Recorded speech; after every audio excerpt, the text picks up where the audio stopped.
Welcome everybody. 1, 2, 1, 2. Welcome everybody.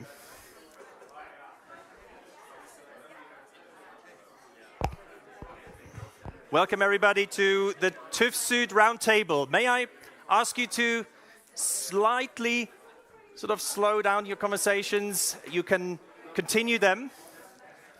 We have ample time to network and to discuss. I am very pleased to welcome you to the TÜV SÜD Roundtable on clarifying carbon confusion.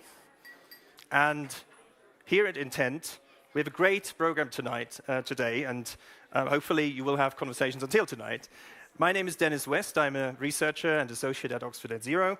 We are working very closely with TÜV SÜD, and I will moderate this afternoon. We have 3 key elements. The goal is bridging the trust gap to scale carbon removal assets. There's a lot in there.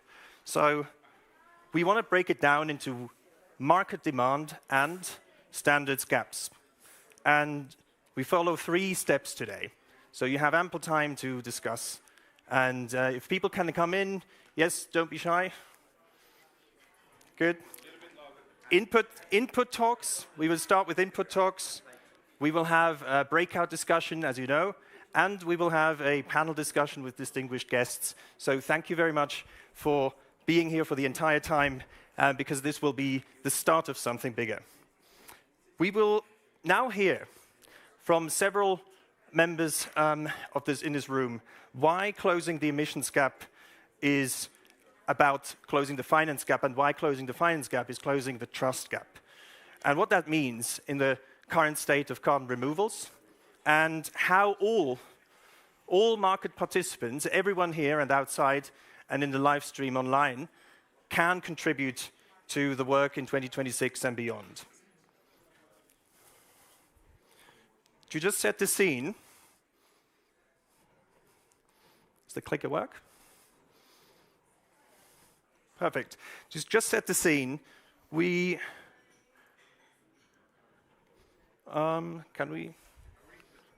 green button. So just set the scene.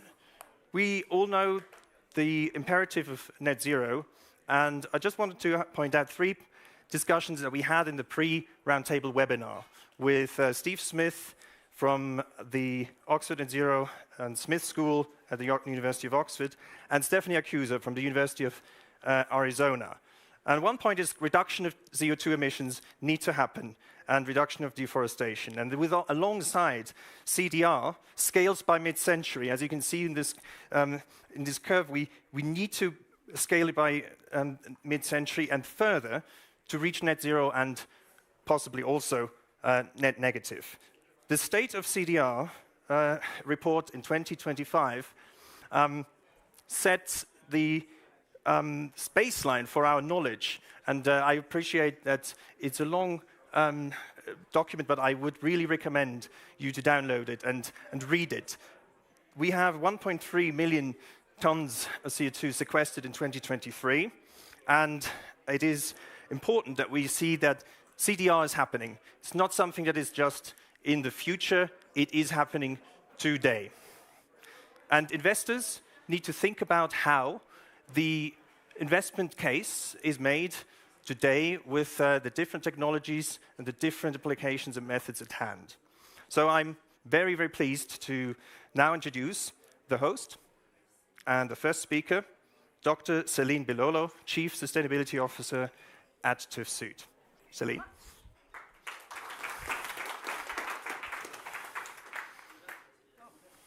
So I get a mic and a clicker.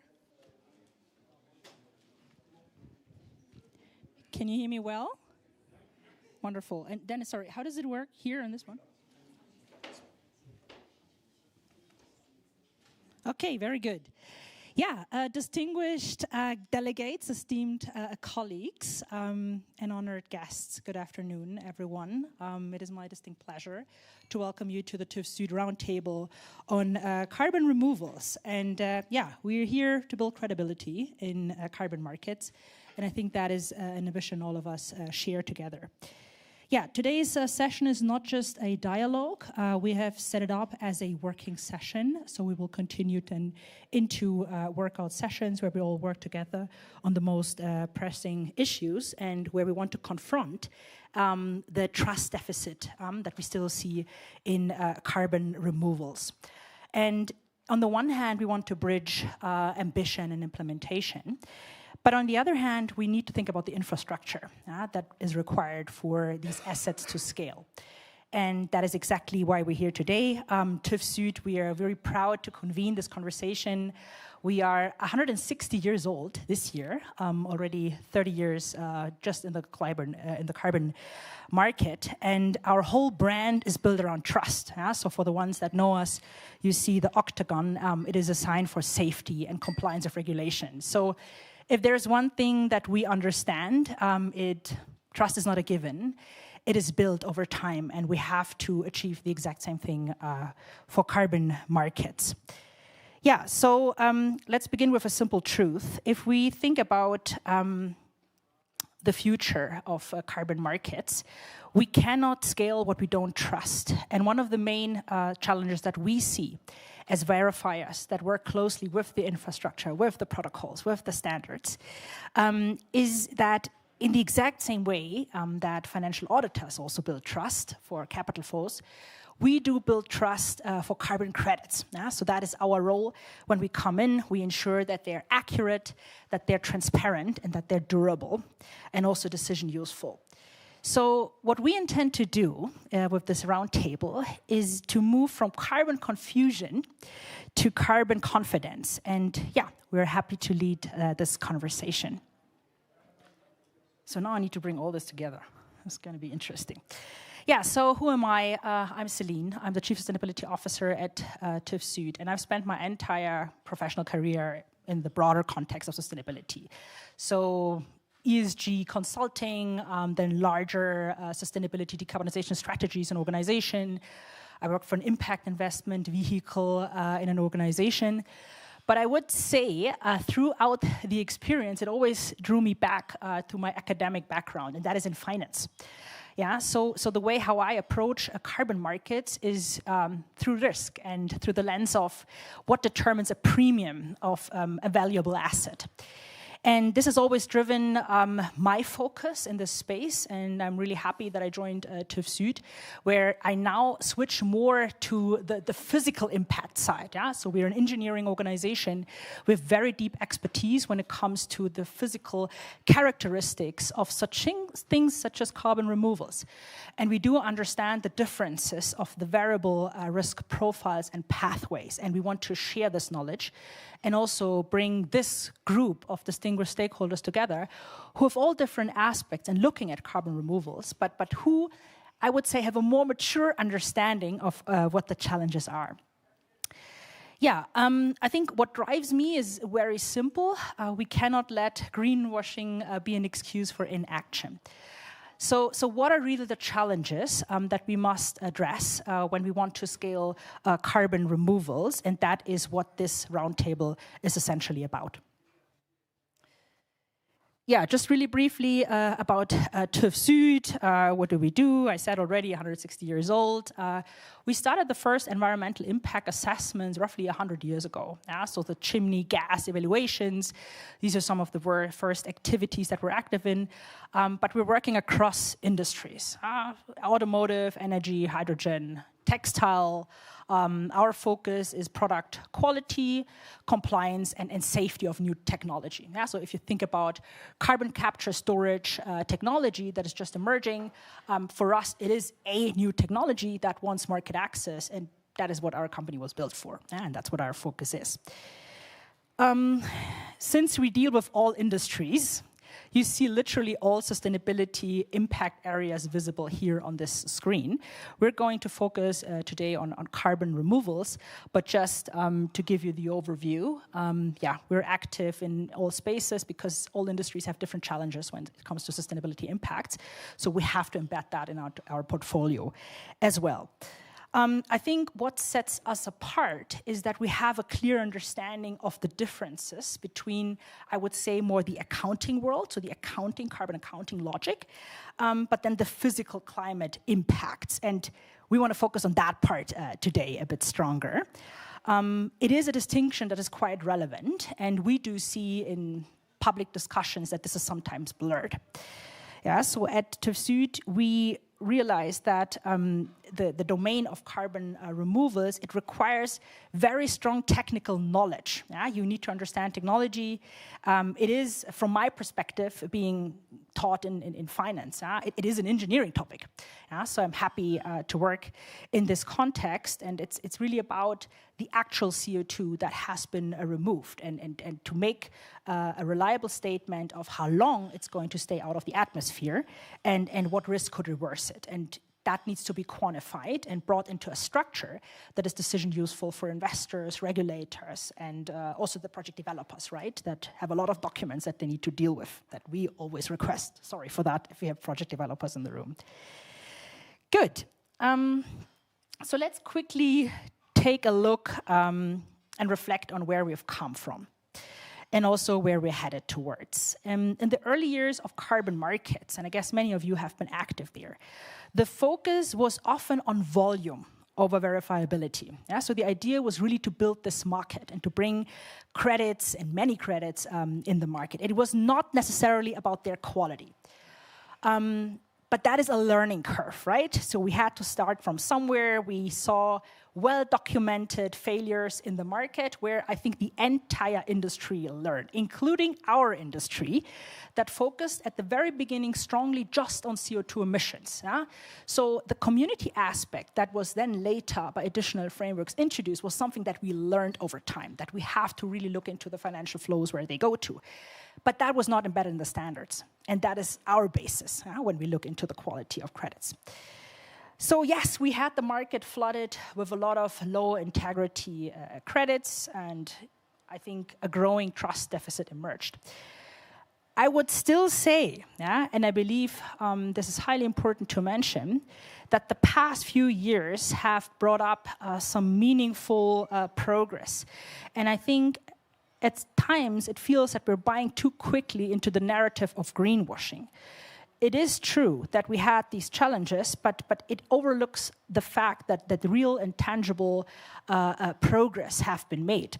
And that is why we wanted to bring it to this discussion, because it is important to stay optimistic and really see what is going on. So if you think about the emergence of the Integrity Council for the voluntary carbon markets and their core carbon principles, they have become a benchmark when it comes to carbon integrity, and they're still evolving.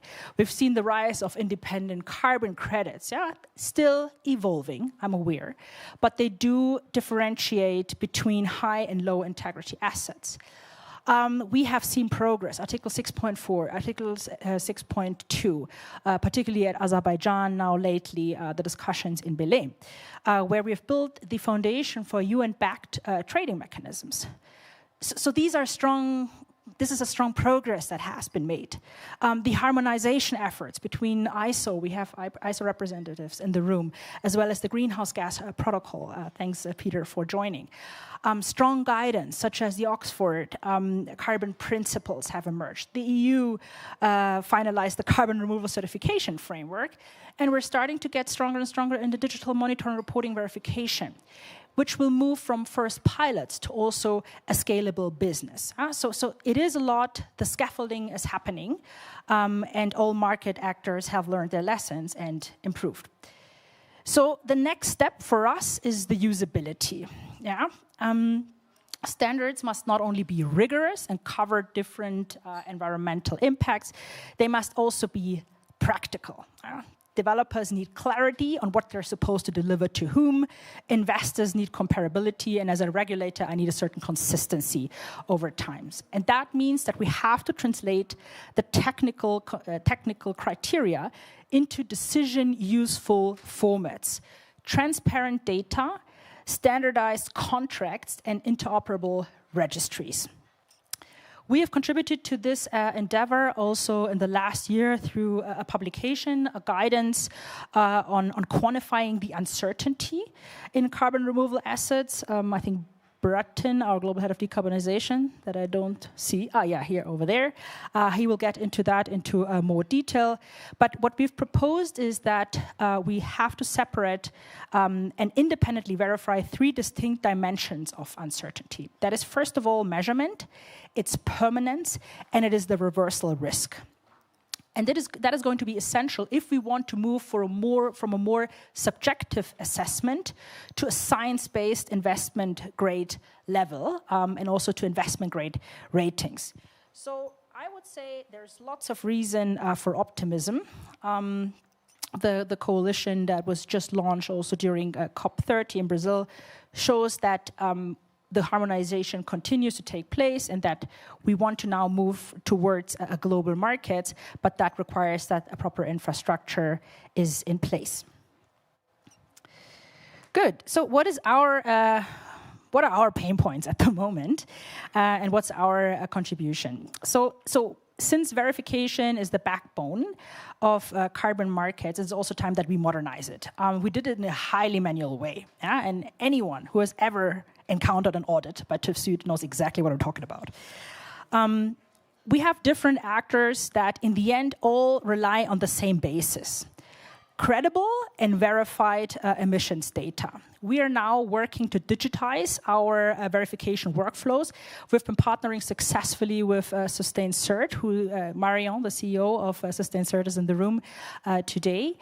And we're really focusing on digitized, user-centric verifications to reduce frictions for all parties that are involved.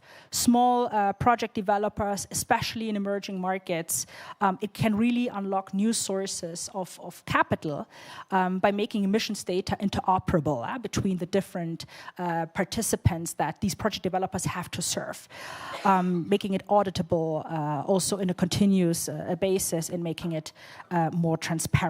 So this is our focus as an industry at this point in time. So let's talk about what's holding us back and also what we can do about it. What we face today, and we work with all sorts of standards. So for us, it doesn't really matter whether it's the left or the right one. We have to work with all standards that provide access to a market. But what we see is a structural mismatch in the way how carbon markets have been designed and what carbon removals actually require. If you think about carbon accounting, for example, it is more backward-looking, and it's more about corporates to track where they stand, what they emit, how they can reduce it, to set proper targets, and then step-by-step reduce their impacts. It is also optimized for annual reporting cycles, and it's definitely needed. But carbon dioxide removals, by contrast, they're fundamentally different, right? They're forward-looking. It requires long-term commitments, robust monitoring, over decades, over centuries even, and a clear understanding of the permanence and reversal risk. So it's not just about emissions avoided, it's about carbon that was physically removed and durably stored. And we've seen that this mismatch creates frictions. So if you have a standard that was initially designed for reductions and you now stretch it for a removal, they often fail to capture the unique risk and value drivers of removals. And that's why we see there is still a trust deficit because we have different angles depending on what we worked on most of our careers. And this bias is also natural. But that's why we also see investors hesitating, and that's why we're here. So what we want to build with you, this roundtable, is the infrastructure that removals will need to scale. That's basically it. Standardized contracts, what needs to be captured in contracts to revert or to reflect the unique risk profiles of the different pathways that we look at with different asset types. Governance frameworks that ensure transparency, accountability, and long-term monitoring. Verification protocols that quantify uncertainty. not just in the tons that are removed, but more in how long the carbon will stay out of the atmosphere. And then finally, interoperability. How can we ensure that, so that credits can move across markets without losing integrity? If we get this right, we can move from carbon confusion to carbon confidence, and we can ensure that carbon removals deliver measurable and durable climate impact. So let's build the trust infrastructure. That is what I want to invite you today, that investors demand and that also our planet needs. Thank you very much. I'm really delighted to welcome Bratin Roy now, our Global Head of Decarbonisation, to the stage, and I look forward to fruitful discussions throughout this afternoon. Thank you very much.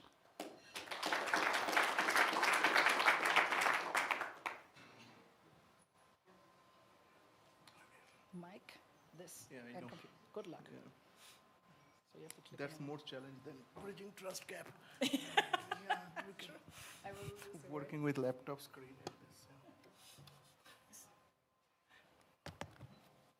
Okay.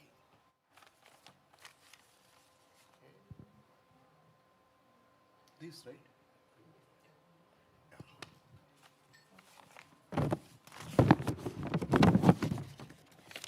Thanks, Céline. And I think, and good afternoon all. It's my pleasure to be here and also to welcome you all on behalf of TÜV SÜD. In next 10 minutes, I have 10 minutes? Okay. So in next 10 minutes, what I'm going to explain a little bit, or I will try to set the scene for our breakout session, as well as the panel, which we will do later. And just to introduce myself, my name is Bratin, and I'm the Group Head of Decarbonisation, and I take care of climate business as well as other related business like hydrogen, alternative fuel, renewable, sustainable mobility. I'm working with TÜV SÜD long, 20 years, and quite involved in various standards with different technical committee with UNFCCC or Gold Standard or VEDA. I also have another role you can see here. I am also the working group chair of Alliance for Industrial Decarbonization of IRENA.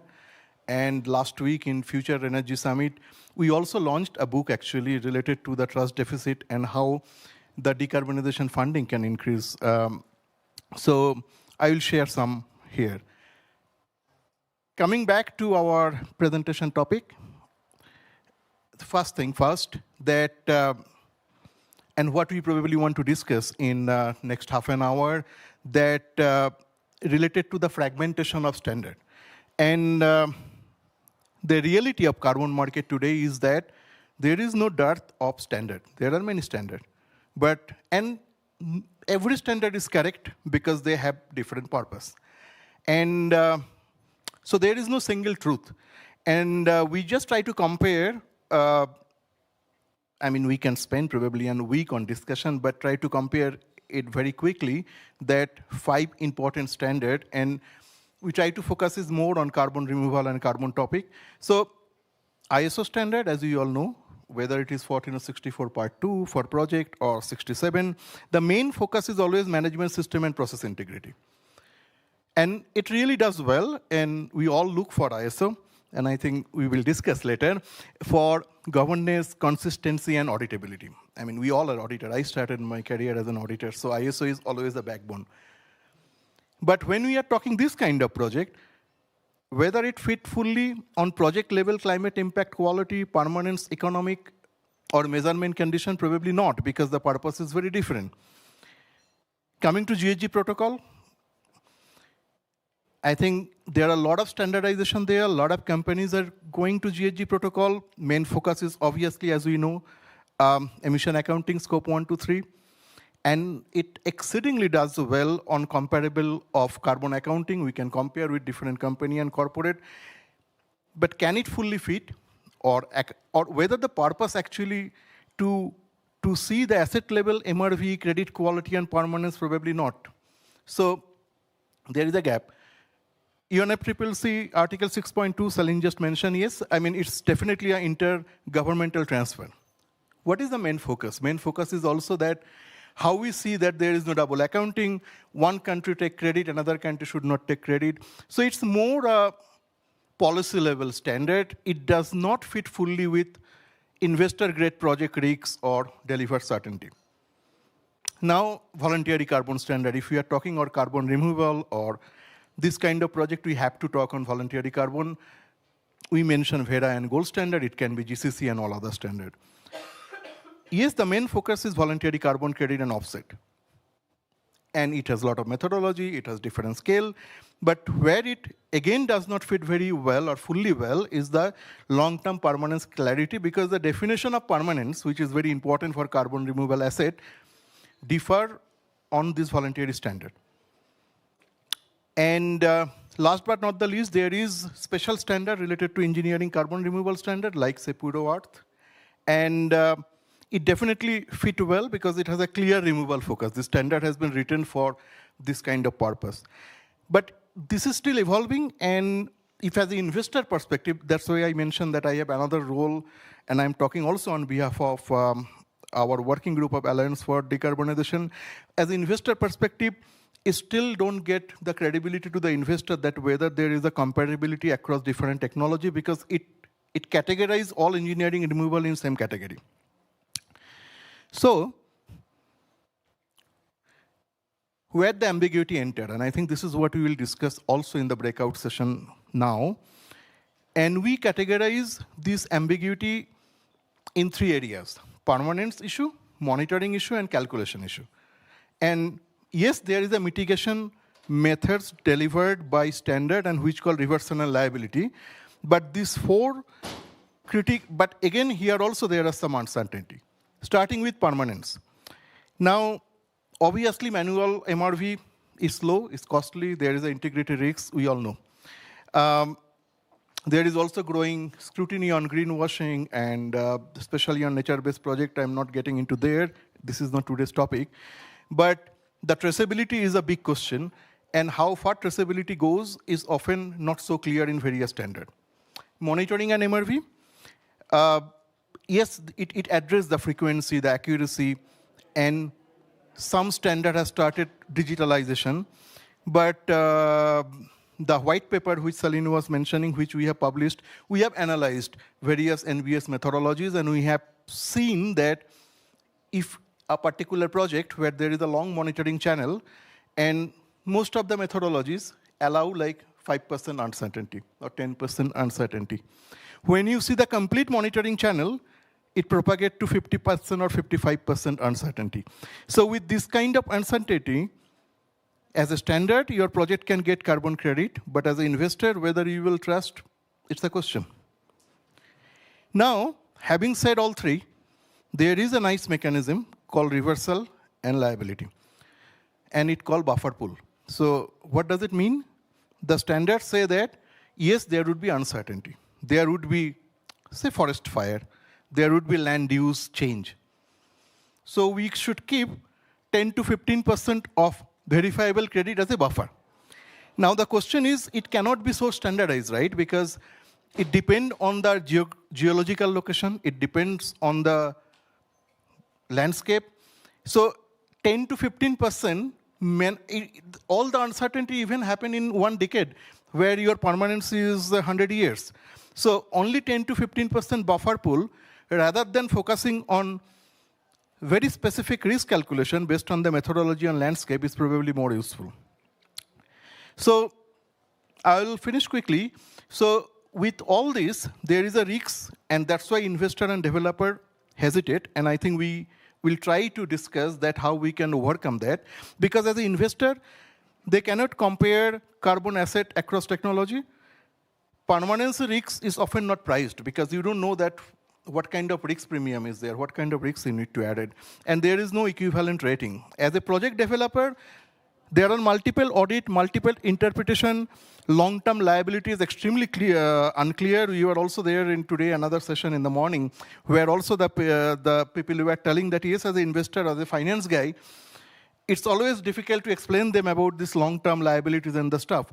So it helps or it obstructs to get or secure long-term financing. So at a summary, there is a technology agnostic risk matrix which is required. There is a requirement of a clear guidance on separation of removal certainty, permanence, and reversal risks, and an independent and globally trusted assurance layer below the different standard is probably useful. And, sorry, yeah. No, I want to show this. So you can see here also 2 QR code. So what we discussed, this related to trust gap, related to this uncertainty on permanency and the other 3 areas, we have tried to make it in detail in this white paper called Unpacking Uncertainty in Carbon Removal Asset. And second one, the publication which we released last week in Dubai, in Abu Dhabi, which is the finance gap, where we also try to say that how traditional finance need to reimagine to go in tandem with these new technologies and new truth, where carbon removal is important, but probably financial mechanism need to reimagine, and also standard need to build up where it can help financer as well as project developer. So you can go through this report, and I'd be very happy if there is comment and suggestion. Please feel free to let us know. We will take it up further today and also in future. Thank you very much. Thank you.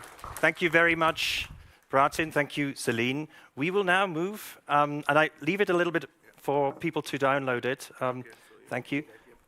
So I just wanted to mention, now we are going to discuss in groups. So please be ready. If you know your table, it should be already from the start clear, but if you don't, we will set it, we will project the tables and also your name, so you will be able to find. So we make take a brief break in the next 2-3 minutes, so you can find your place. But I wanted to mention one thing. The next iteration of discussions, really just thinking about what Céline and Bratin mentioned, it's really something that we can see in the proliferation of standards and protocols over the last, 20 years plus. But we should also mention that this also set the scene, or the fertile ground for a potential of growth in market demand that is between 120 and 760 times of what we see in carbon removals today. Yet, we can see those different standards and the market demand in terms of a very deep network of relationships of standards and market participants. So I want to keep that in mind when you go into discussions, and we will now form these 2 groups. You should be already at your table. The first group, carbon, will be discussing the current international standards, the gaps within that. 2 questions that you might think of is, what gaps exist in current standards? What can you not do with the existing standards? And the second group will focus on market demand. What are the market fundamentals that you as investors, as capital allocators need, and who are the users? Which is something we talked about throughout the discussion before. Who are the users of carbon removal assets and the related standards? So without further ado, if you would like to now take a few minutes, like 1 or 2 minutes, to see whether you're at the right table, and I will guide you through the entire exercise. All right? Any questions so far? No? That's good. And if you... Yes? One last table. So there will be one table that is discussant less, yes. So please join the others in that case. And if you are less than 5, fewer than 5 people, then please come together and join in another group. Right? Okay. So number 1, we go in 4 rounds. Round number 1 will be we share thoughts. Everyone, presumably you have 5 people, 5 to 7 minutes. So 1 minute each person. I leave it to you. The second round will be then sharing the reactions. And then we have an open dialogue. Final round then to take away and then move to the panel discussions.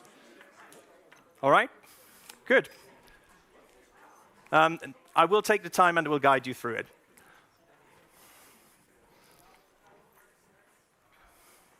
So, for breakout round, share your thoughts on the topics, 1 minute per person, and I will take the time. We'll move to the next group.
So the time for round 1 is now moving to round 2. It's now up. I know we've got. If you have thoughts, then just slide it into the next round. The next round is really what you heard.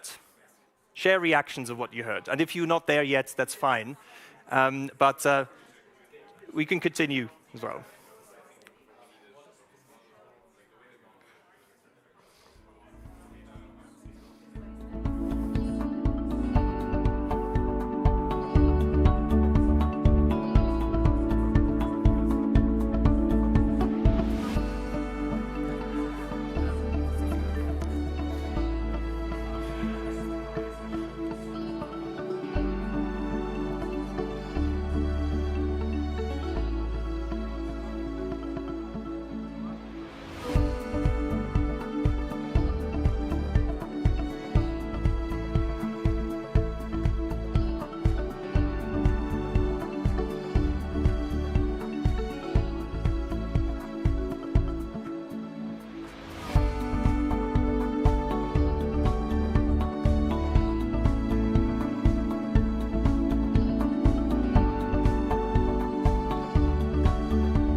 I can see that the conversations are going well. I just want to mention food is at the table, on the table, and drinks as well.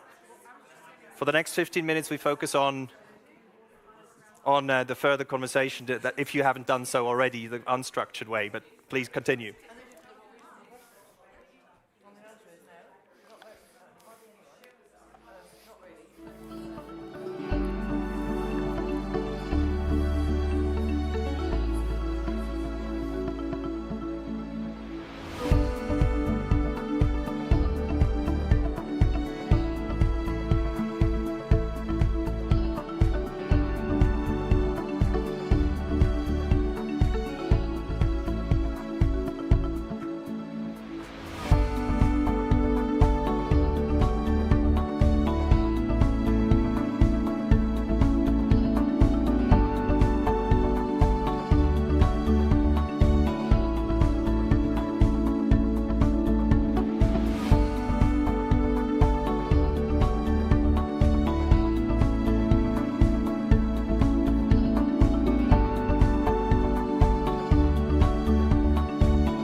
dear participants. We are moving to the last round. So if you think about, gather some thoughts, takeaways for the panel discussions, questions to the panelists. 2 minutes.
Dear participants, I know, the conversation can go on, and that's a good sign because we're not stopping.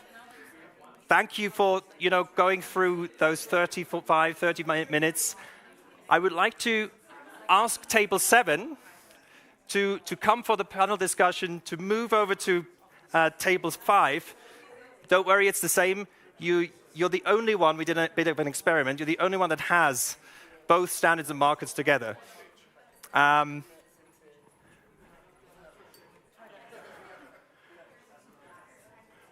Well, it's been a pleasure so far. I would like to now move to the sort of elevated discussion to the panel, and I like the panelists to take the seat here. Céline, Peter, Noelia, Bratin. A big applause to our panelists. Thank you for joining here.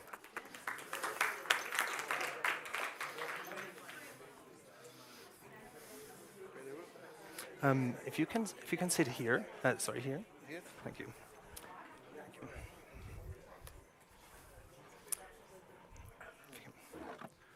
Thank you very much. Thank you very much.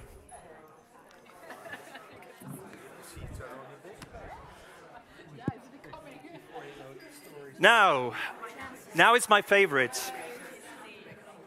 It's now favorite because I get to grill a little bit our panelists. And first, may I ask for your attention? First, I'd like to introduce our two panelists who join today, and we're delighted to welcome Peter Bakker, the CEO of the WBCSD, the World Business Council for Sustainable Development. 250 global companies, 60 plus regional and national chapters and councils, and 100 business leaders, 1,000 business leaders, always 10x. So we were delighted to have you, Peter, here. Thank you very much for joining. We also have here Noelia Garcia-Nebra, the Head of Sustainability and Partnerships at the ISO, the International Standardization Organization. And also some facts. Some 26,133 standards and protocols. 26,133. 175 ISO members, national, representing their country.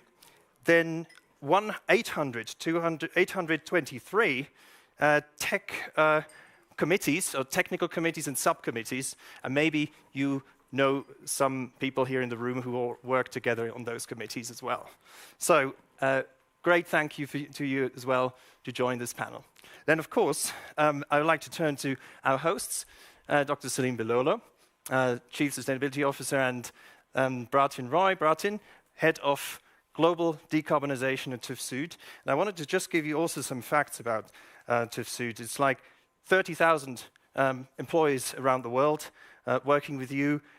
Then we've got several markets, Asia, I see Asia, Europe, and the broader world still growing. So I think I'd like to just start with a sort of first impression.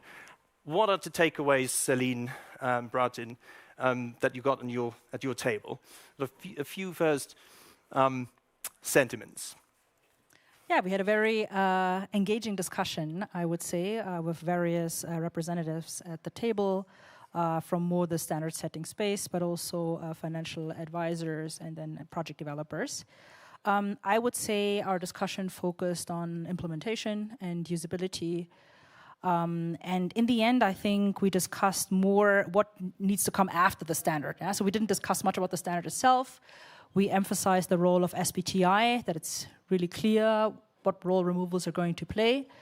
But I think overall we said the focus must be after the standard, yeah? And how you really bring it into implementation and build the right infrastructure. And then we got into politics and all type of things. It was a strong discussion.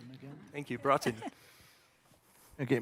I mean, our group also, we have from different segment of industries and regulation body. So what we discussed, one was interesting because we discussed quite a lot that whether the standard, there are so many standards, whether the standards are driven by market demand or standard written first and try to fit into the market. So, and then also the question comes, there are a lot of validation and verification methodologies, and these methodologies are often not aligned with the user case or market. So that's an interesting discussion we had. We also find that there is a gap, or there is more need to be done between standard and regulation. And because I think regulation definitely drive standard and implementation, and that's important part. Of course, we discussed beyond our carbon removal topic, we went to CBAM and green hydrogen and stuff, but well, I mean, the discussion again come to a point that there is a need of a harmonization of various standards. I think that's one of the key points of what we discussed. And so what is the, from the market side, when you look at this, what does it take to bridge this trust gap? Did you get any initial solutions?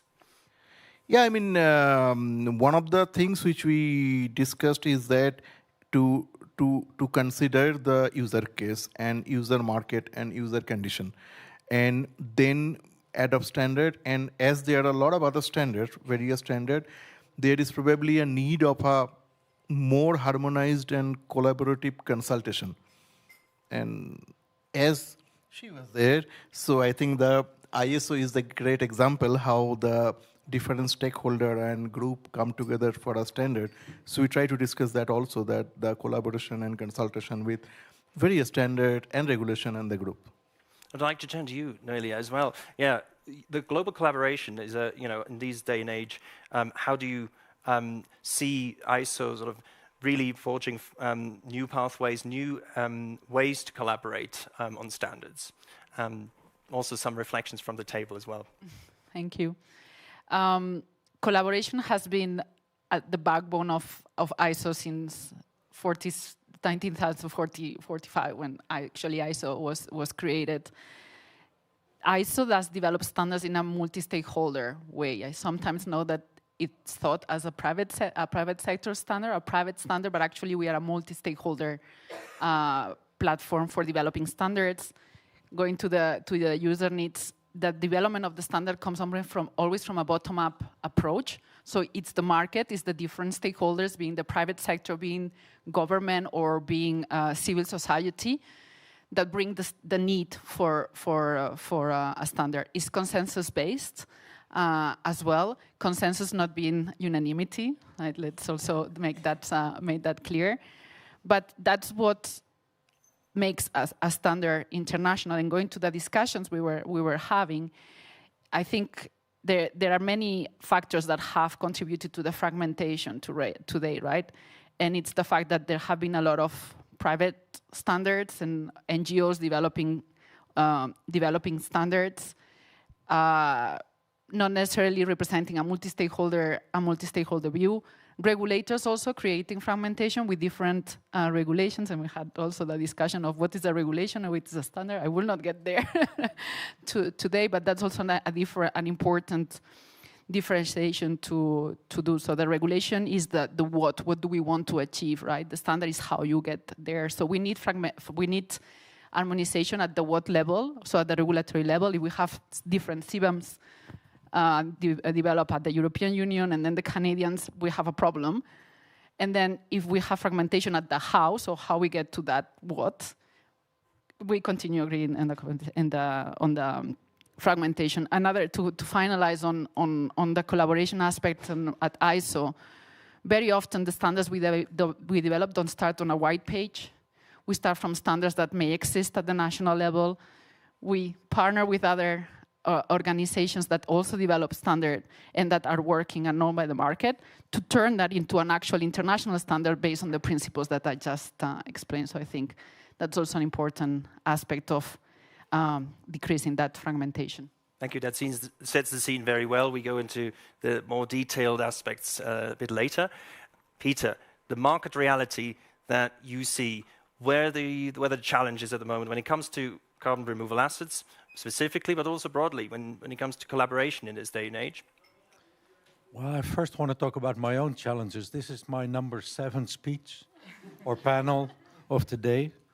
And when I was preparing yesterday, this one makes me more nervous than any other one.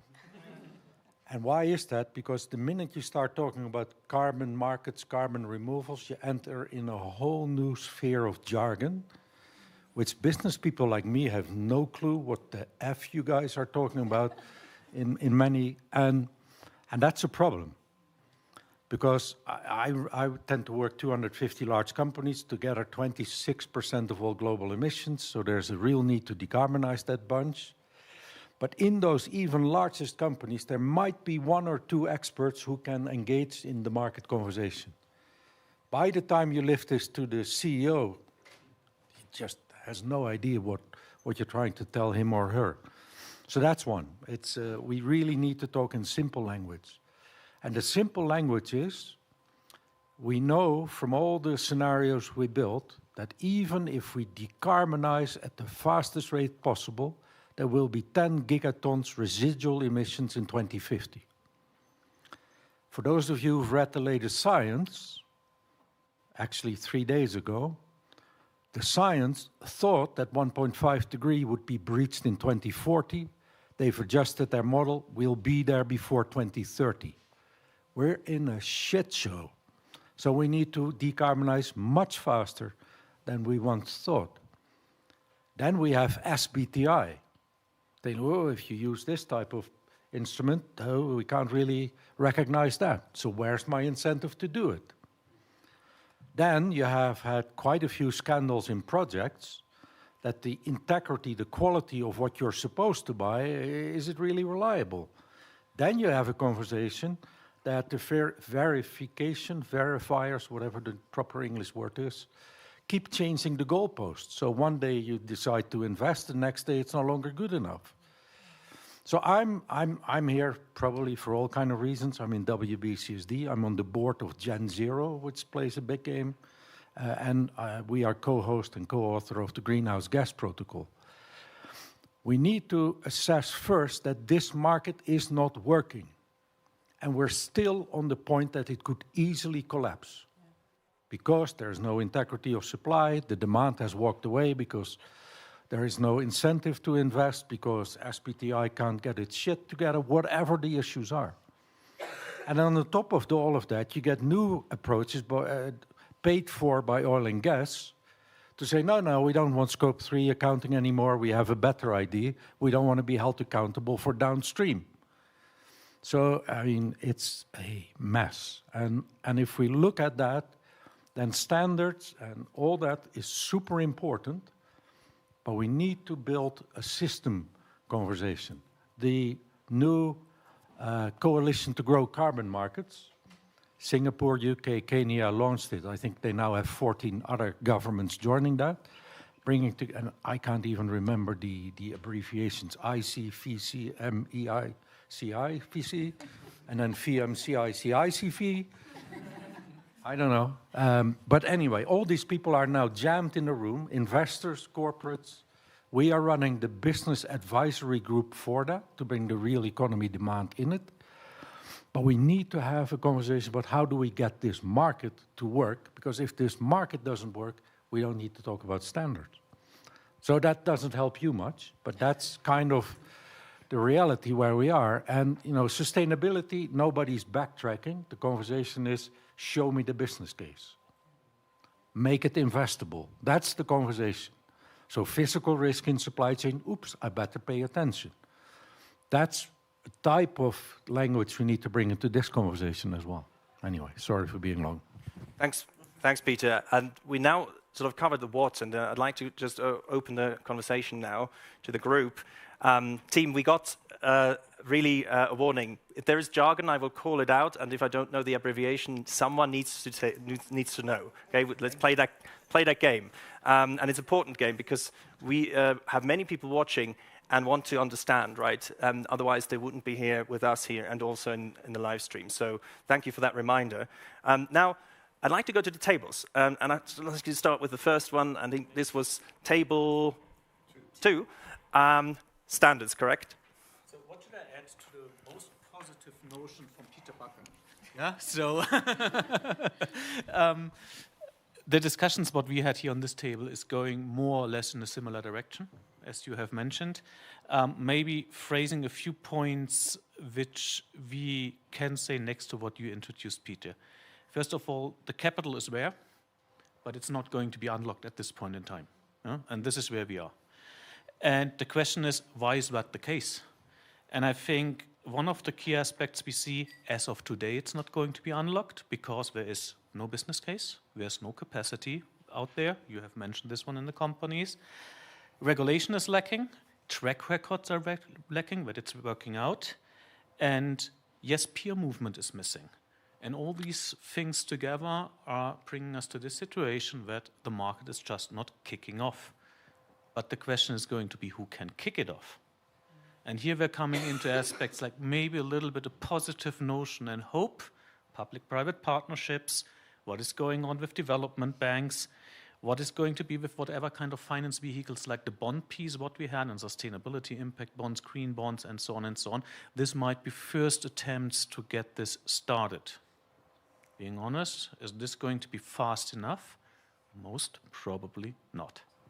So the question is, where are the solutions? For optimism, you need to go to Céline. Talk to the women. I was just about to say that. Céline, would you like to react? Or I mean, I have a different perspective, as I was already introduced. I would say carbon markets are not perfect and they're not scaling yet. But I would not say that they're not working. I would not say so. And I think what you have to consider are many small project developers in very remote areas that now gain access to capital that a few years ago they did not have. So the carbon markets field is a huge, huge field. We're now discussing a very specific subset, and these are carbon removals. And even there, we're now building the global infrastructure for the international trade to happen. And we had these successes. Yeah? And the interoperability between, and now I'm getting into jargon, sorry for that, but there are individual registries that are storing the credits, right? And we're moving forward and bringing this together and providing access to different stakeholders to these registries in order to work with this information. So also on our business side, this is the fastest growing field at TÜV SÜD, I can tell you. So just from the requests that are out there from companies such as Climeworks, and I think we have representatives in the room, we do see that this market is growing and that we're now focusing on the aspects of the contracts that we simply have to harmonize. And by the way, you have to do this in all businesses. I mean, in financial auditing, standards evolve as well. Think about IFRS. I don't know whether you've been involved with financial instrument standards, but also there we had to learn over time. And I think the exact same thing is happening here. So the so what is now, like I think it's a good moment to ask this question. And I have a table there that was accidentally mixing standards and market demands. I think you're the best position to sort of kick off the questions. So what? What is the most important that is emerging? What are the themes that you can hear now here at the panel, but also at your table? Well, we disregarded the prompt and interviewed a guy about but actually, this is the first. So I'm an epidemiologist. I am just here because this is the intersection of topics. This is the first meeting room I've been in that didn't talk about agentic AI, slop, but we did talk about blockchain, so I think we're in a time machine to about 2015. Our question, our discussion was around, we didn't call it human in the loop, but down the street you would call it human in the loop, about certification and that trust cycle, depending on what use case space you hit. So what for us was, who cares? We used a lot of flippant language and swearing about if it works or doesn't work. But who cares if we don't trust or engage the humans in the loop and we don't understand that? There will never be a world where blockchain does it by itself, unfortunate to our colleague who was very adamant that it would work, because machine to machine is verifiable, but human to machine is not. So from your point of view, if human in the loop is necessary and creates the distrust, how do we work towards more trust? That's a question to the panel, I think. Is that someone would like to take that up? You can say it's not my swim lane, it's the blockchain guy's problem. I mean, from our perspective, I think we have as verifiers to show more that the technology works. But particularly the mineralization. Yeah, the challenge is sometimes that we do not share the right information at the right point in time. Yeah, and then in the end, it's also private customer data. Yeah, so I cannot walk out and share all these distinct challenges that our customers have. But I think the learnings that we've gained as an industry over time, we can share a lot about the technology and the fact that it's working. Yeah, and it's a technology we understand very well. And I think that optimism does sometimes not reach everyone at the time where it should reach the people, and this is why we're hosting this roundtable, to really create a space where we can share back in a safe space what learnings have we gained over the past years of engaging with literally all industries. So this is for us an opportunity to share back and also to build this trust because we stand for these type of technologies with our brand. And sharing this in a group like this is important to move this carbon markets field forward. No, yes, Peter. I don't know. I don't want to be the pessimist in the panel, but I was in the conversation last night with a bunch of CEOs in a dinner, and we talked about blockchain in terms of carbon accounting. So maybe not precisely the area that you were talking about, but one of the CEOs of one of the largest food companies in the world said, yeah, we tried this in 10 years ago, and we actually have still not been able to crack it because of the cost associated.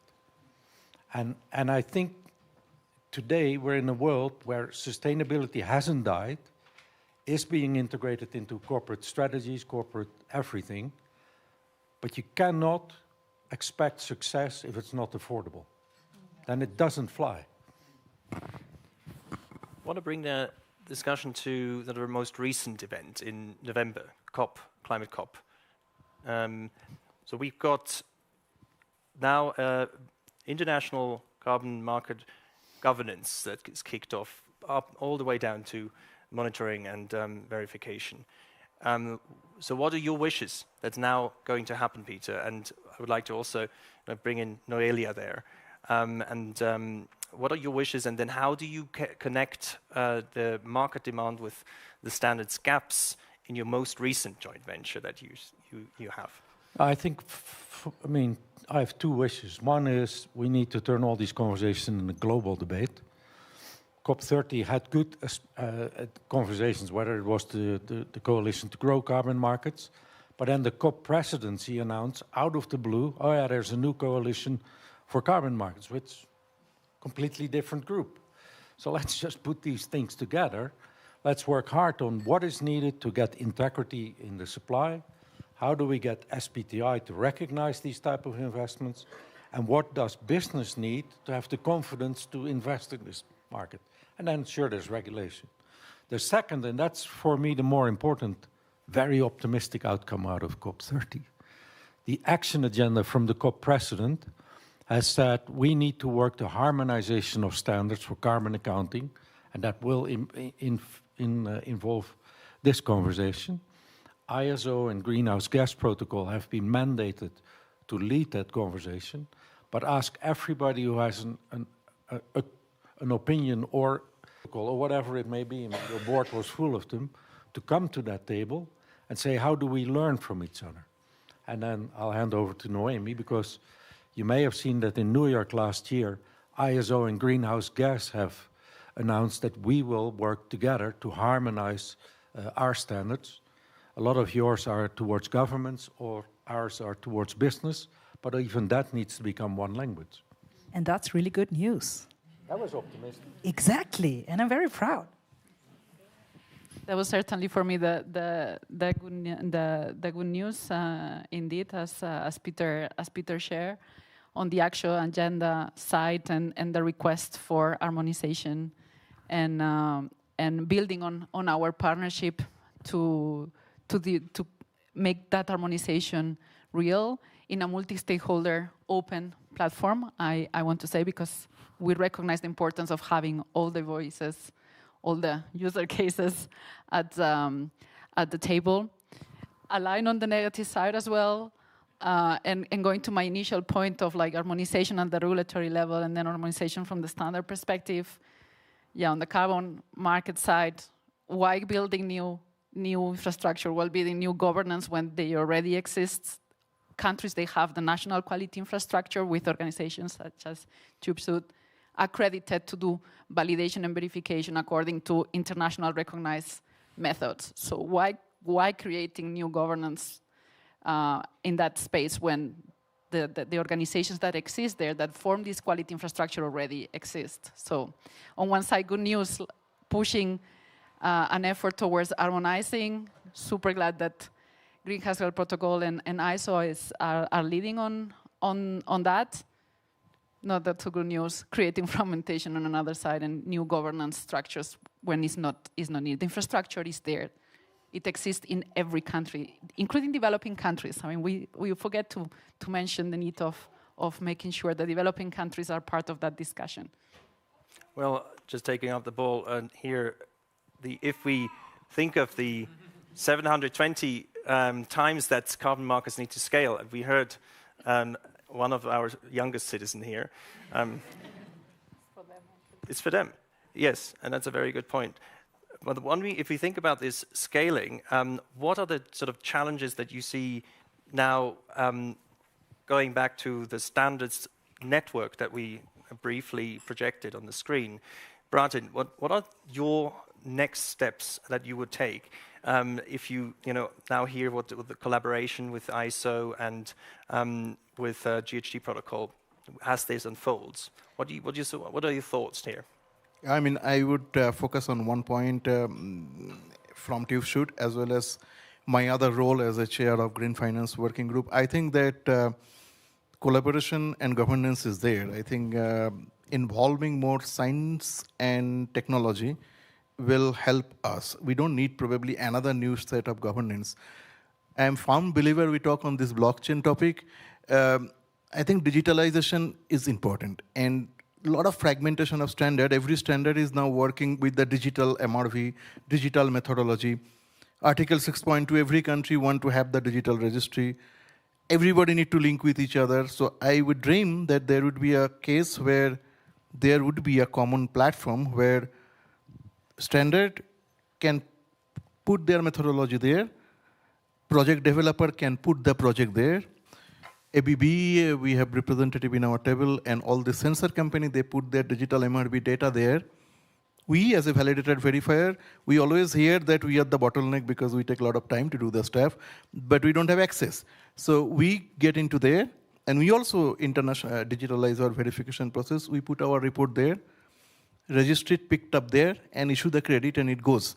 So it brings traceability, it brings one platform, and it brings a complete digitalization, including a digital MRB blockchain together. And I think rather than creating another new governance structure, this kind of technology built up and digitalization will be a real governance, which is traceability and transparency. So I think I would wish, or I will dream that it will happen, and probably it will happen in the next few years.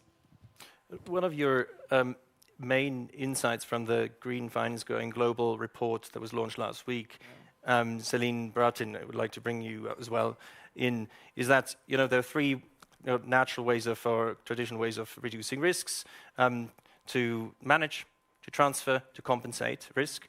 And then how do you see then digitization affecting all three of those pillars? Bratin.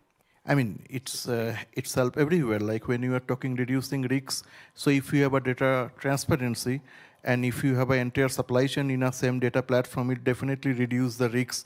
As a financer, when you depend on when you are investing, or there are investment in say value chain project, where if your entire value chain if digitalized, you definitely reduce risk. You definitely transfer risks, because then you have a mechanism where the risks as well as the credit can given to the entire value chain, not only the user or one particular case. So there is more share of risks, liability as well as gain. And this is what we also discussed in the paper in somehow the book we released last week. Yeah. So I would like to move the discussions more into sort of what's next, right? And there's a couple of questions and statements that I already recognize. But before, Gans, just very briefly, well, I'm falling into German, but very, very briefly, what would you, Peter and Noelia, see as sort of when we think about digitalization forces us to think about users, think about people that look at the user interface, right, and the usability. So what are your thoughts on when you think about standards adoption, but not only the jargon, but also the creation of markets? Who are the users of those of carbon removal standards? Who do you have in mind? Is that one or two or three people? Well, from my point of view, the CFO of a company that is going big on investing in this space, he or she will need the data. CFO, yeah. To make the business case and then sell it to the board. And the other party are the capital providers, whether it's capital markets or equity providers, financiers. Because, ask any investor or capital market player today, what is sustainability for you? They say two things. One is investability. So make the case, why is this a good investment? And the second one is reliability. And that means whoever wants to invest better commit to that investment transparently shows the progress against that investment. But more importantly, whatever data you provide, it must be trustworthy data. And that's, of course, where standards play a critical role. On one side, to add to what Peter just said, of course, within the organization, very important that the CFO also links to the operational side of the company. Because if I look, for example, today at standards about management systems, for example, and disclosure standards, they are handled by two different parts of the company and not at all linked. So that's a link we need to create as well. But then from different sectors, right? I mean, how we make sure that the data is interpretable through sectors being in a more and more connected world. From a digital perspective, very important. It's going to have strong impact on the standards development, and we certainly need to do a better job in making standards more accessible and more understandable to the actual final users. And digitalization is going to have a strong impact. It's something that ISO is really working on how to use digitalization and AI to make the access to the standards easier. Now over to the users and to the audience here. Any questions? Okay, we'll take a few at the same time. So over to you. Oh, yeah, thank you. Thanks, Peter. So Gabriel Walker from Curate. We're actually trying to get this market off the ground. I've been killing ourselves doing that, but actually getting somewhere. So I would like to respectfully say that I don't think it's true we don't have solutions. We do have solutions. They're extremely clear. And so I'm kind of feeling in a state of frustration. It's like, we know what to do. So thank you for mentioning CFOs and also capital providers, Peter, and also for your rant before, because I feel like there's a lot of people dancing around Davos going, no, everything's happening, it's all fine, and it really isn't. But I think we're that close to turning it around. So I'm not kind of optimistic because maybe it'll be okay. I can see it, I can smell it. So I just wanted to say that. So this is what I think the solution looks like, if I may. So with all of the companies that we're working with, this incredible ecosystem of brilliant players who are now, when I did my TED talk on carbon removals back in 2021, there were like 3 or 4 companies. Now there's more than 2,000. So they're great, fantastic approaches. They're growing. They've got their venture capital investments. They need the next step of capital. Whether it's equity or if it's debt, they don't have a track record. So the way they get that capital is relatively straightforward. We did a first-of-a-kind financing instrument collateralizing an offtake. The banks are queuing up because we did that. We're batting them away to say, we want to lend into this market. If you can aggregate it, we'll lend into it.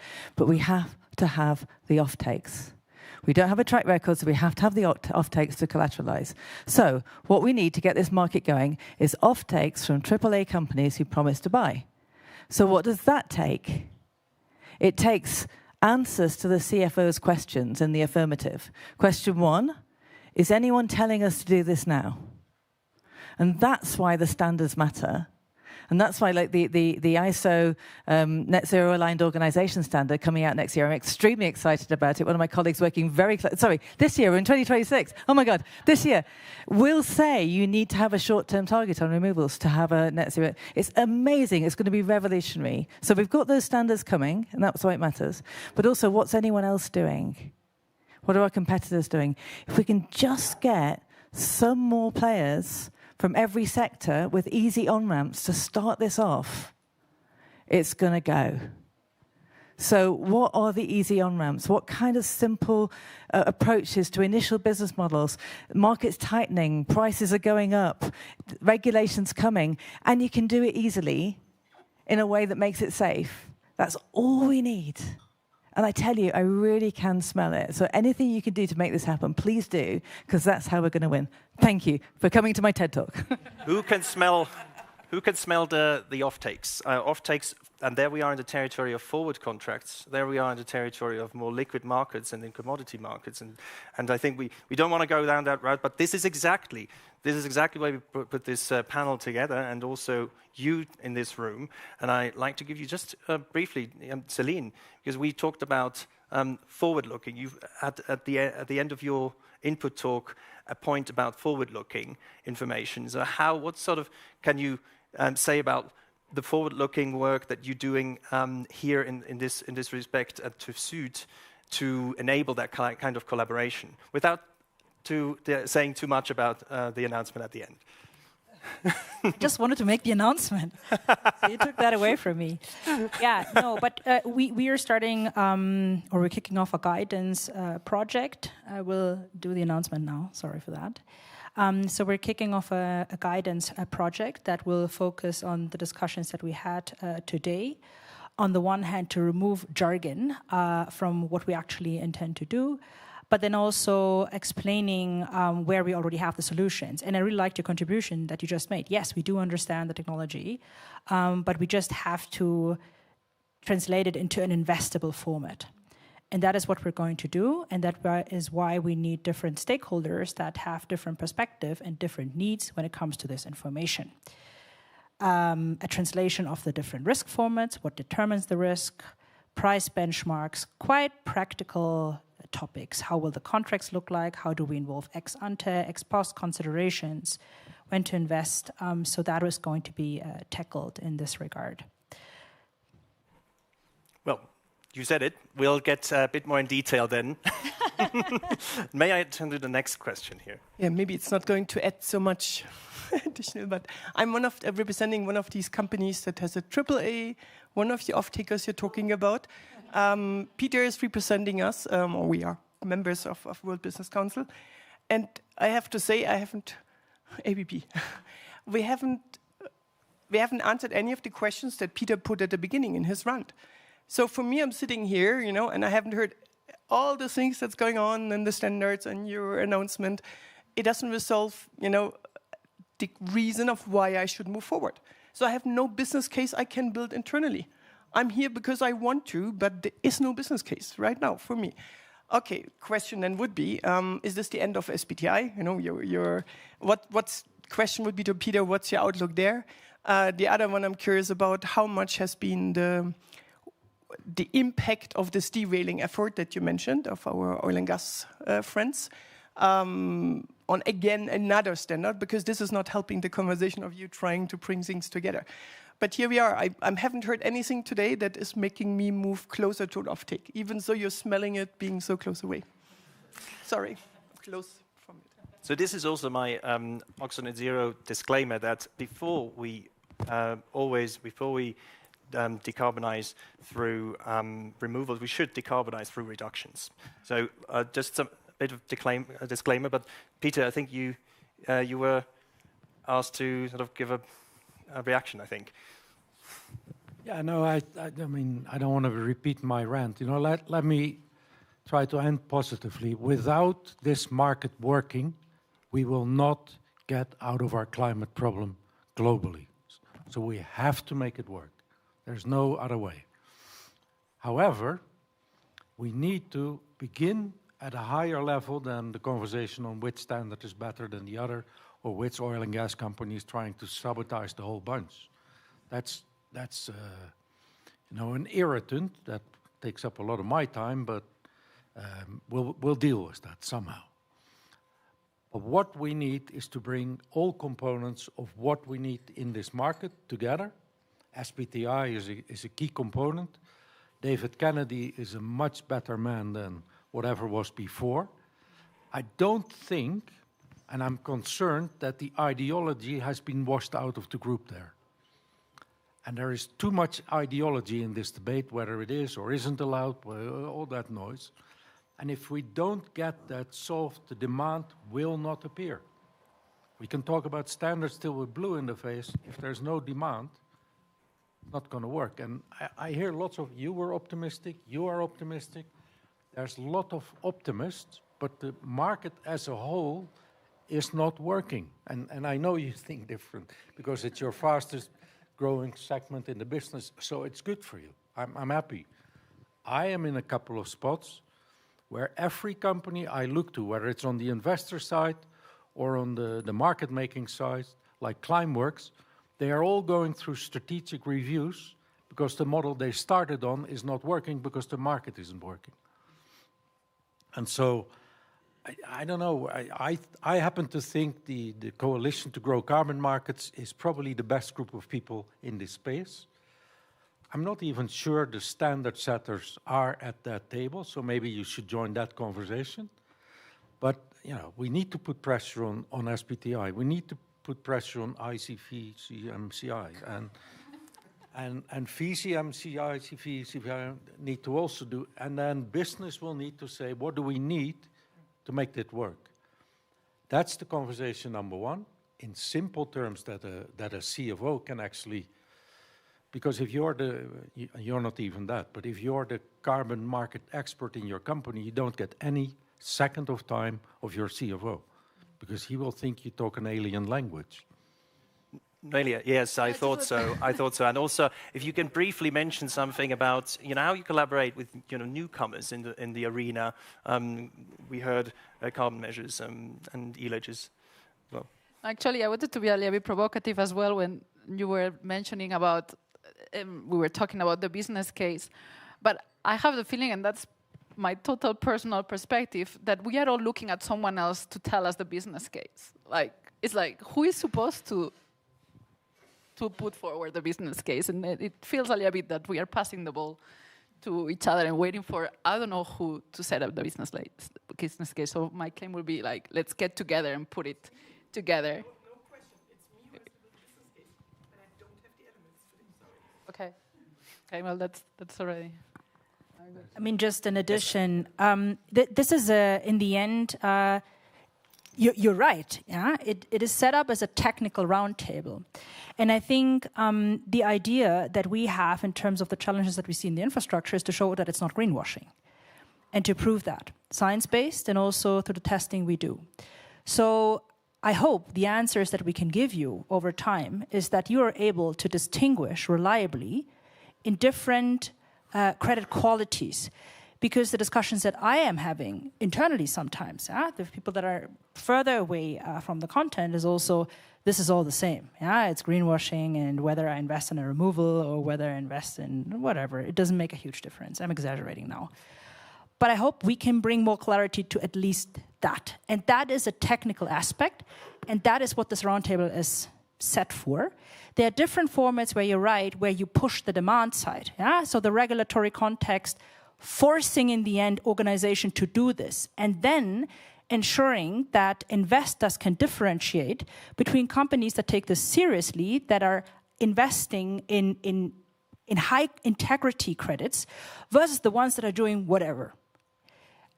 I think that is our objective. We are focusing on the infrastructure aspect and ensuring that we have the basis to scale this. But the reason why we do this, this is not the answer of this roundtable. This needs to be answered in huge ecosystems where I think most of us are engaged in. But I understand and hear your pain. Yeah? I do have this sometimes internally too, when I want to make my case. But we all will make our contributions. So we will make our contributions on the technical side, and we're going to tell you it works. And you can trust in it, and we put our stamp on it. That is what we are going to do. If I put it briefly in 2-3 sentences, 2-3 words, we need the ABBs to understand the ABC in this world. So now to the other question here at the table, and then I see other hands over there. We have about maybe space for time for two questions, so please. Yeah, I'll try to be super brief. Christoph Beutler from Carbon Gap. I want to come back to the question, how can we enable the ones who want, because I would say that no single organization has bought carbon credits because a standard told them to do so in the voluntary space, right? And we've worked with SBTi. We actually had a very good draft on the table that didn't see the light of day because it was lobbied down. And I think the elephant in the room is potentially, and I'm really glad that you're working together to create another attempt at it, which we badly need. But isn't the question, is the voluntary space, can the voluntary space deliver that, or does that need to be mandated demand? We have come off the voluntary space to work exclusively with European policymakers on, an ETS integration or an RCS, its own kind of carbon removal system, because we can't see the voluntary space working. So the question is, can you give us hope? What are you doing differently? What is different from SBTi? What are you hoping to deliver? So together. Let's keep that question and then take the last question here over there. Yes. Oh, all right. Yeah. Whoever would like to go first? Oh, you didn't. Okay. All right. All right. Okay. First of all, thanks a lot to all the discussions here. For me, it is insightful, although it is, I know, a little bit tough at the moment. My name is Tabea. I work for a startup in Germany. We do software for ESG management, data management for industrial companies. And I'm basically asking myself the same questions with our companies, not the ABBs, the little smaller ones, but still the ones that then supply the rest of the bigger ones. How can we make the business case out of it? And I would like to ask two questions back. The first question is, when is the business case valid enough for you to do it? Like, when does the return on invest need to be there? Is it in 1 year, 2 years, 7 years, whatever? That's the first question that's important for me. The second one is, how do you factor in risk? So like the negative, I'm not going to lose out money here. I'm not going to lose out on money here on potential returns. I can save money if something else is happening. And we're not really talking about these two things. So there are the business cases. I've seen, like I'm listening to a lot of our customers in that, like the smaller companies. But those business cases are too small to then announce them in a big scale right now. But I think we need this first little steps to then get to the bigger investments. And that's where I also see a little bit courage needed in businesses as well. All right.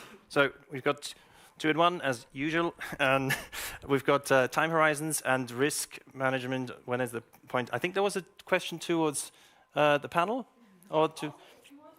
All right. We'll take. Okay, great. Would you like to react to that one, or to the last question, which is my question actually? Really, what are your hopes for 2026? Where do you where would you like to be in 1 year's time when we hopefully come back together and assess progress? Let me start with first addressing. Is anyone would like to address the question on risk and time horizons? I would say in general, and that's my hope and part of the answer. I don't know what is better, voluntary or mandatory. If the market doesn't work, voluntary nor mandatory will work. So we need to get the market right. And that means you need to get reliable, trustworthy supply.